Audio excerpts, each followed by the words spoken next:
Hi, I'm Jake. Let's go on an adventure to get some lighting accessories.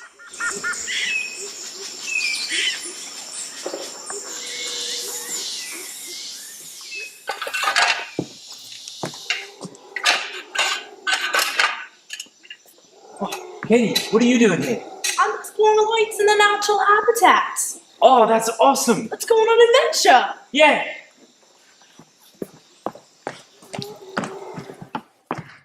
Stage lighting accessories are components manufactured primarily for conventional stage lighting instruments. Most conventional fixtures are designed to accept a number of different accessories designed to assist in the modification of the output.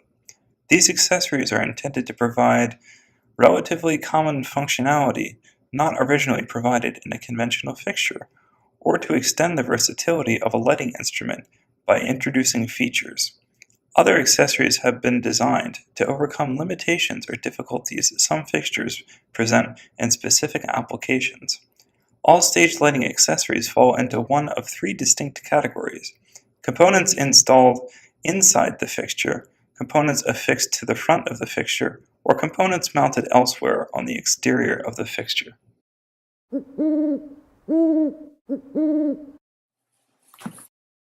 So what we have here, this is a nice little top hat here. So this is used to make sure that the audience isn't blinded by our lights. Because in the end, they have to be able to see the show, right? Isn't that right? Yeah, that's right. So, next we have over here, these are called barn doors. And since these have nice handy-dandy shutters, we can limit the light in certain ways via that method. But in this case, we can use these for pars. Now, pars themselves don't have shutters, so it makes it very, very difficult to limit some of the light that comes out of them. These guys are great for doing that. And here, say if we only want half of a cutoff, we can use what's called a half hat or an eyelash for that exact purpose.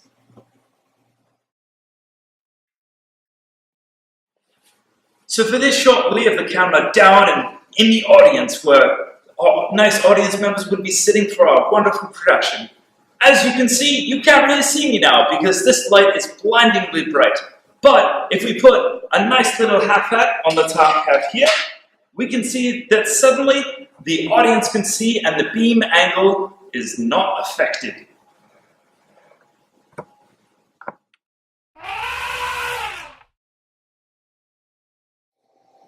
One of my favorite lighting accessories to study in the wild are gobos. What they do is they work on ERS fixtures and they change the shape of the light. Look how cool these leaves are! Gobos used to be made of wood, but as it turns out, those are pretty flammable, so theaters have primarily stopped using them. So nowadays, gobos are mostly made out of steel or glass. Although glass does have this disadvantage of being rather fragile, it can be used to display a wide range of colors.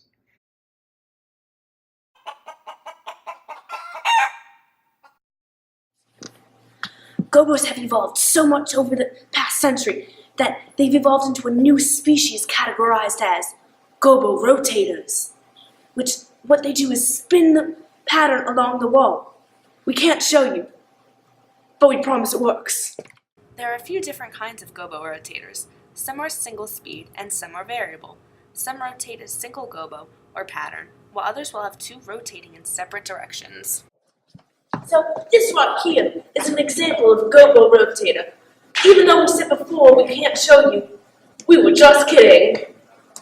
As you can see right now, it's going quite slow. My friend Jake over there is going to speed it up a little bit. Isn't that so cool?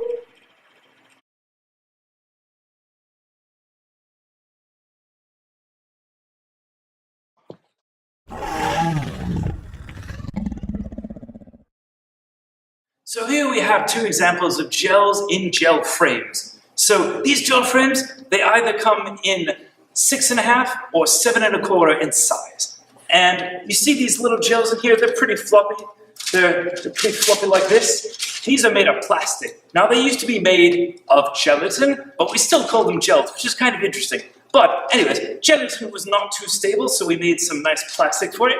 And these also can sometimes be in the form of a glass, which glass does have a disadvantage of being rather fragile. So we have implemented a new thing called dichroic colors, which are just amazing. And these dichroic colors are pigment in glass, but they also have a little bit of metal, so they are a lot better. Do you remember this awesome gobo pattern of forest leaves that we saw earlier? Well, guess what? We can add color too. Gels are identified by a number and letter written on them in a white grease pen. The letter is indicative of the company which produces it. These include G for Gam, R for Roscoe, and L for Lee. The number is to identify the gel and what color it is. Like a gel, a diffuser is a translucent piece of material that you place in front of a light to soften highlights and shadows, such as this. You will also use a diffuser to reduce contrast and increase beam angle. Contrast refers to the difference between one tone or another depending on the darkest and lightest parts of a scene. The light that comes through a diffuser is called diffused light. The diffused light creates softer shadows than a hard, uncovered light. Some lighting instruments come with accessories preloaded into them. For instance, this seat changer here comes with dichroic color gels, which can be swapped out. This would allow the lighting designer to create any color that they would need in the RGB spectrum.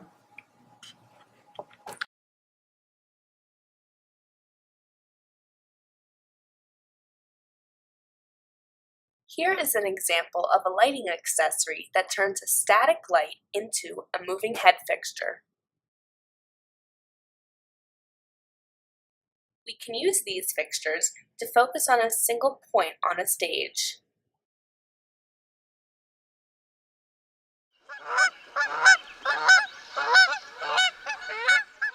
Now these gels have also evolved over the past century, and now we have these amazing things called color scrollers. So they're not only one color, but they're very, very many, as you can see. We keep going, and there's just more color. There's more color. Isn't this amazing, folks?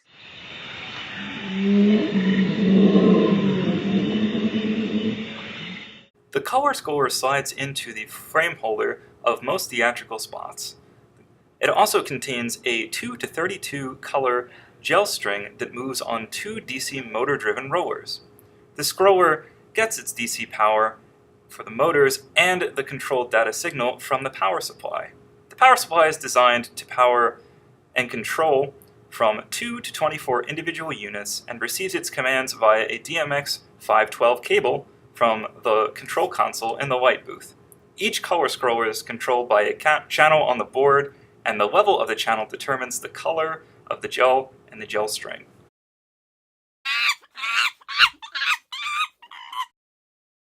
What we have here is called an IQ. Once you give this puppy some power and some data, then you can do some pretty amazing stuff. Look at what's happening here. It's so wild, isn't it? With this here mirror, you can get 230 degrees of pan and 57 degrees of tilt. Isn't that something? So you can use this to spot wherever you want on stage with a simple click of a few buttons.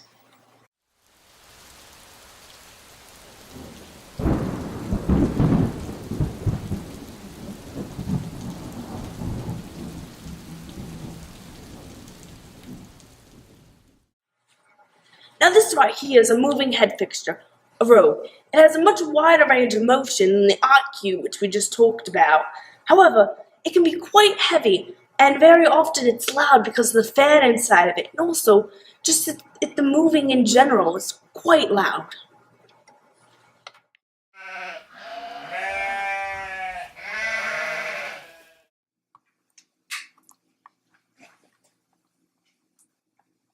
Oh, hello down there! Look what I found!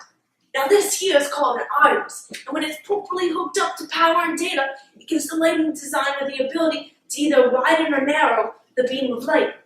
Just like this.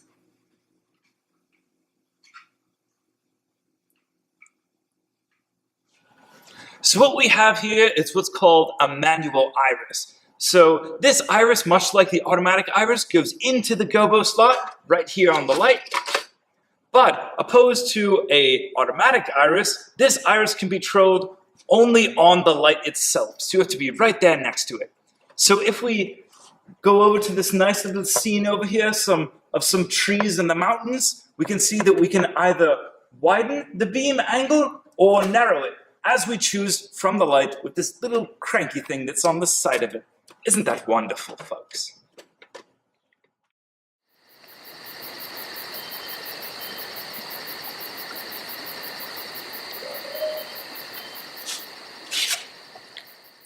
Jake, no, don't eat that.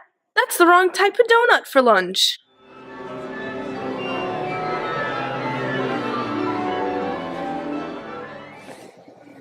Now, what we have right here is called a donut. Now, this is used in lighting instruments with poor optics. It goes directly into the gel frame slot, and what it does is help focus the beam of light to make the image more crisp.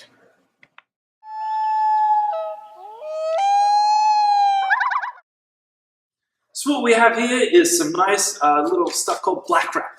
So this black wrap is used when things like eyelashes, top hats, and all of that can't quite seem to fit in what you're doing. It's also very good for generally absorbing light on weird surfaces, like here on top of the IQ. And it comes in rolls like this, sort of like the aluminum foil that you used on your baked goods. And it's a little bit more interesting than aluminum foil, the same kind of texture we see here, but it's completely black and absorbs light quite nicely.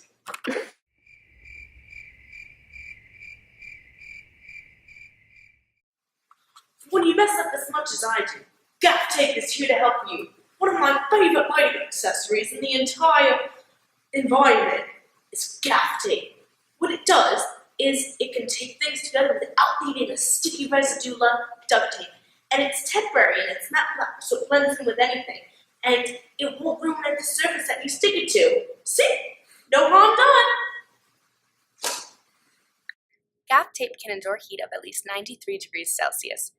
It is usually in matte black, so it blends well with the normal theater stage or black cables of film and television cameras and does not reflect light. More often than not, it is used to fasten wires to conceal them from the view of a theater audience or of a camera lens.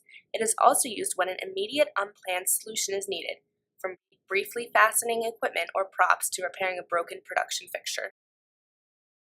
To get rid of this coiled up mess right here, we can use gaff tape to tie all the cords together. Just like this. See how nice and tight they are? Now they're not disorganized in any mess.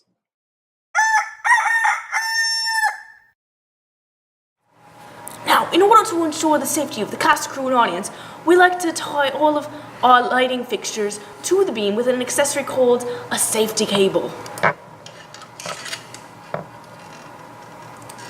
This ensures that in case the light shouldn't be tied tight enough and it should fall, nobody will get hurt. Now, these here on my wrist aren't just any old bracelets. They're called bongo ties. What they're commonly used for is to tie up sloppy wires, such as this.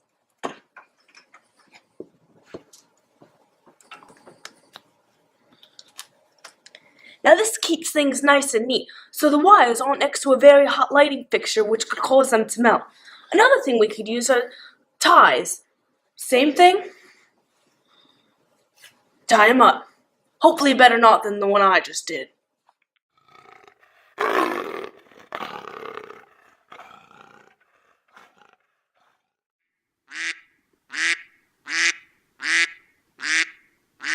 Go.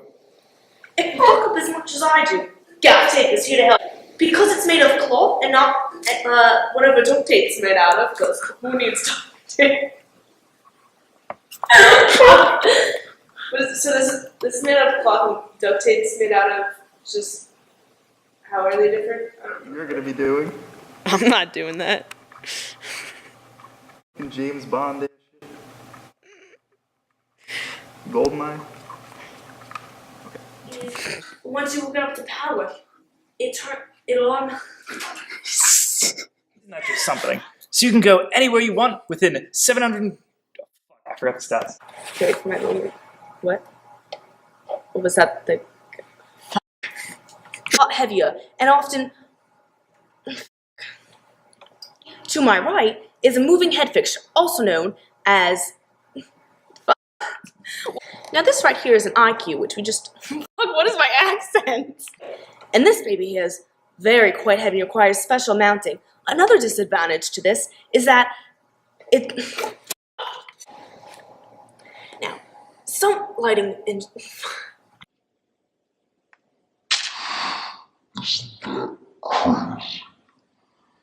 Honk. I never asked for this. Ah!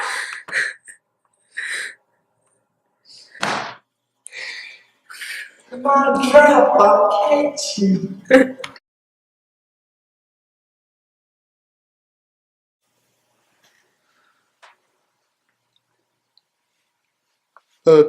Jake? Jake? Where'd you go? Okay, I'm done.